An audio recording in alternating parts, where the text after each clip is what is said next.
నమస్తే. తెలంగాణలో 2 ఎమ్మెల్సీ పదవుల కోసం అంటే ఎమ్మెల్యే కోటాలో ఇద్దరికి టికెట్ ఖరారు చేస్తూ కాంగ్రెస్ అధిష్టానం నిర్ణయం తీసుకుంది. ఆ ఇద్దరు అద్దంకి దయాకర్ అలాగే బల్మూరి వెంకట్. చాలా కీలకంగా మారినటువంటి అంశంగా మనం ఇది చెప్పుకోవాలి.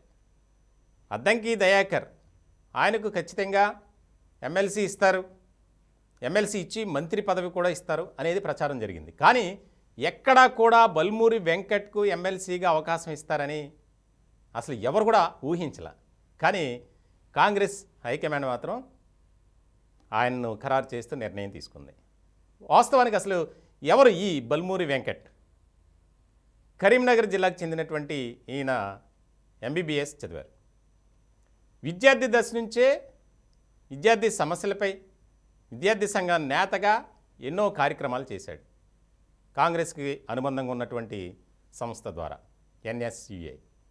ఇట్లాంటి సందర్భంలో గతంలో ఆయన పెద్దపల్లి నుంచి టికెట్ ఆశించారు 2018 ఎన్నికల్లో. కానీ కాంగ్రెస్ హైకమాండ్ ఇవ్వలా.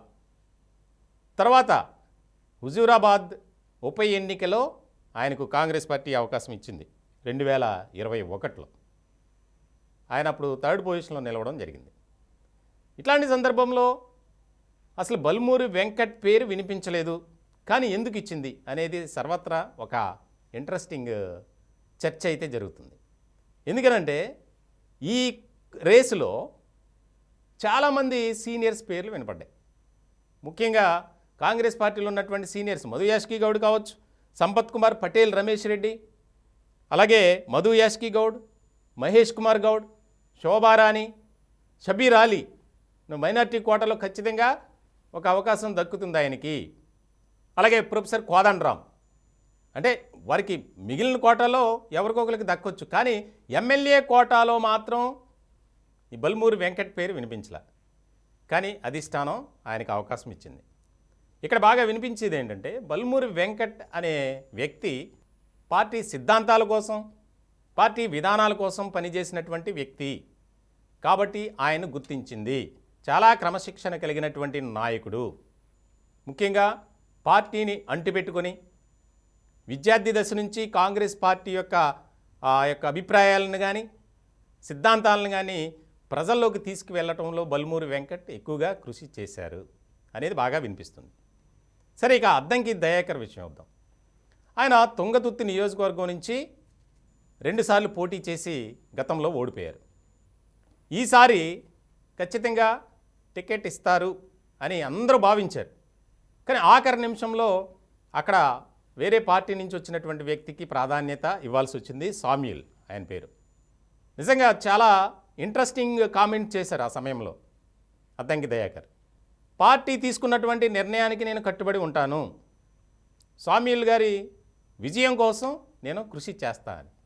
అద్దంకి దయాకర్ కూడా క్రమశిక్షణ కలిగినటువంటి నాయకుడు కాంగ్రెస్ పార్టీలో.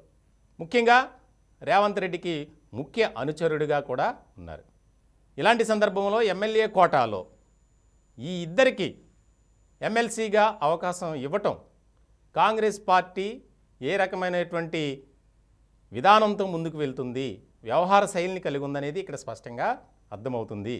చాలా మంచి పరిణామంగా చూడాలి ఇది అని తెలంగాణ రాజకీయ వర్గాల్లో చర్చ జరుగుతుంది. మొత్తానికి ఈ నెల 18న నామినేషన్కి చివరి తేదీ, 29న ఎమ్మెల్సీ ఎన్నికలు జరగనున్నటువంటి నేపథ్యంలో రేవంత్ రెడ్డి విదేశీ టూర్లో ఉన్నారు.